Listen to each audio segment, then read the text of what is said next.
Hello, I'm composer Alice Ping Yee Ho. The Imagined is my second piano album, recorded with the amazing Canadian pianist Christina Quilico.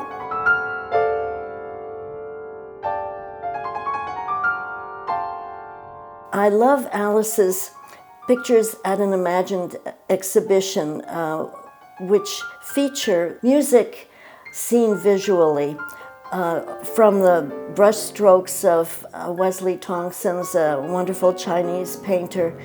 And I was very flattered that Alice liked my paintings as well. And I saw a lot of colors in the entire CD. I mean, so many different textures, movement.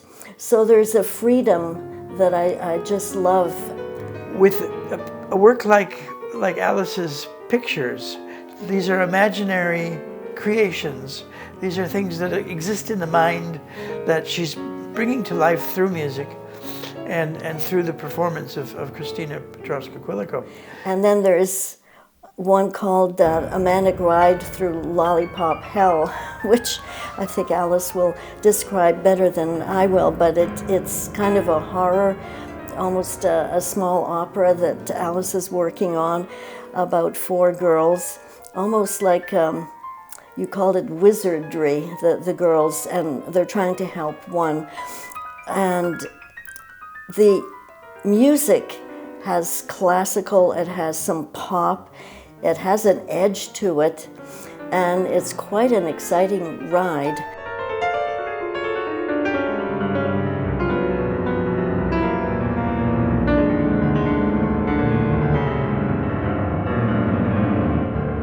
A Manic Ride Through Lollipop Hell is a fantastic piece of music, and I definitely had the easiest chair in the studio.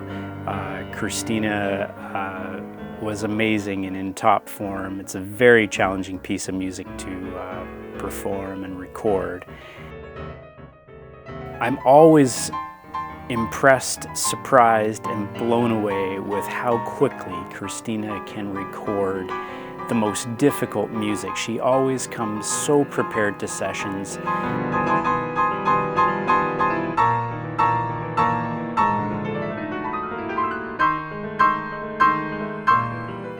The third track is a piece, the Chinese Nightingale for solo piano and electronics, inspired by a Chinese myth about this mystical bird flying across the continent.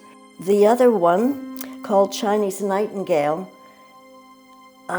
deals with electronics, and Alice called it a supernatural nightingale, and that's for sure, because when you play it, you feel like you're taken to another realm.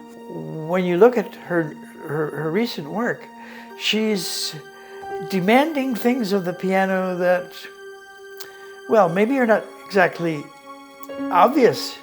She's looking beyond the piano. She's looking at what the piano could be, not what it is, but what it might be in a newly created work.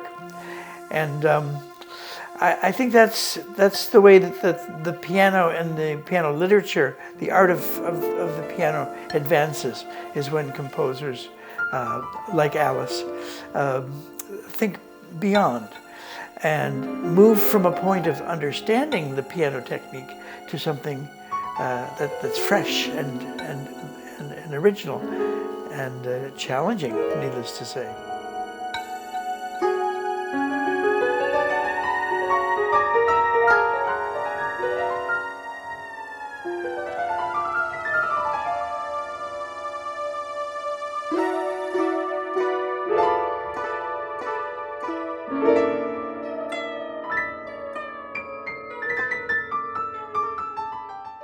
And then the same with Hong Kong Nostalgia, the first piece, the Connaught.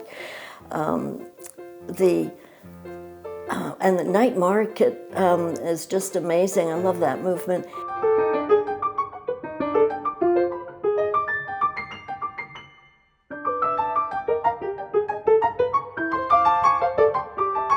you can feel the jugglers, the scents of food and all the colors, people selling all this stuff and hearing voices of kind of talking and joyfully talking, some fighting, but it's just such a rich canvas of musical gestures and thoughts. So I loved playing that because it lets you learn and experience so many different sounds on the piano, and it forces you to go into a totally different imaginary realm that is really exciting.